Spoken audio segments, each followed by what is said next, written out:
Ultra-fast pony. Friends and foes, I must compel you, listen to this tale I tell you, of the time when Aloysius made his glorious debut. But this tale comes with a warning, fraught with sadness and with mourning, and the darkness its adorning may just leave your mind askew. The chaos and confusion will leave a lesser mind askew. That is all. Now here we go.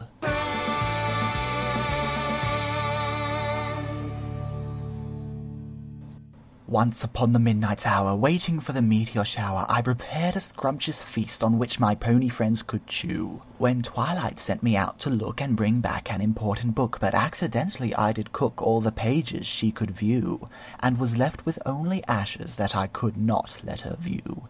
A mistake that I would rue. So to the hilltop we both marched, while our friends grew hungry and parched, and there I sat a cloth and lay food for Twilight and her crew. And with my words they were amazed, and I was honoured, lifted, praised, from the luscious lyrics I phrased, epic rhyme and rhythm flew. Like some legendary poet, epic rhyme and rhythm flew. Do-dee-doo, dee-doo-dee-doo.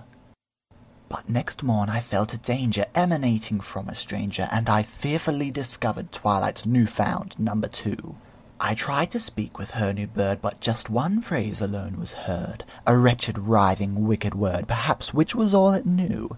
Tell me, Aloysius, is this the limits of what you knew? Quoth her new assistant, who? Please tell me, Al, what is thy name? To what persona do you claim? I am known to all as Spike, but Aloysius said just who. I said again my name was Spike, but he said who, and I said Spike, but once more who. I tell you, Spike. But his one response was who. Just that one annoying response, the repeated word was who. Frigging bird, stop saying who. This bird needed reprimanding. I point out his lowly standing, and remind him I am number 1, and he is merely 2. And I felt he started thinking, and my confidence was shrinking, and his eyes are never blinking. Does he think to raise a coup? Does this fiend wish to usurp me? Would he really raise a coup? To wit, his response was who. That day I remained observant, as our contest grew more fervent. Every task I had to finish, I was always beaten too. And whatever Twilight needed, all my efforts were impeded, but defeat was not conceded, there was much more I could do. But Aloysius beat me to all the work I set to do. I called him gay, he said who. At that point I could take no more, my wretched self fell to the floor, and went into a dreamless sleep I held long overdue. With a thud I was awoken, and the dreamless sleep was broken. Words of anger then were spoken, a familiar book in view. Twilight's disappointment hit me for the book she couldn't view, a how-to book on fondue.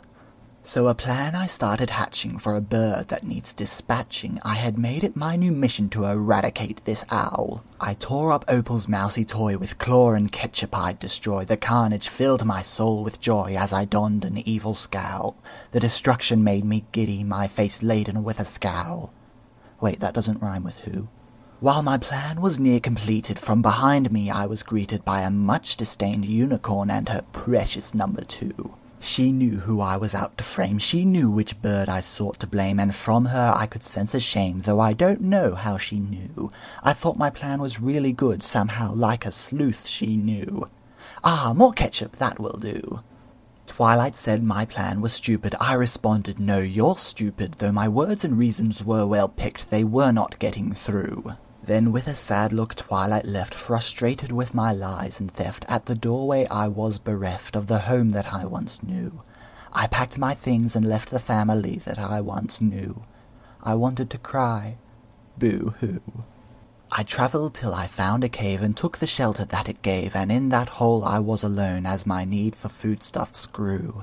Then with much luck I found treasure, countless gems beyond all measure, and I munched them at my leisure until in the cave he flew. I had stolen from a dragon that into the cave just flew. He scared me and made me poo. He seemed not a happy cretin, mad about the gems I'd eaten. He tried to burn my scales, and so I bid the fellow adieu. From the foe I made with haste, he wouldn't let me go. He chased me through the forest fast. I raced the dragon and the flames he'd spew, till I was saved by unknown forces from the flames he would spew.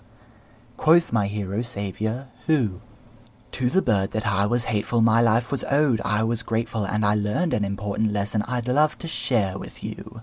Though life is full of much surprise, here is something I will advise. Friendship is not a thing that dies, you always can renew.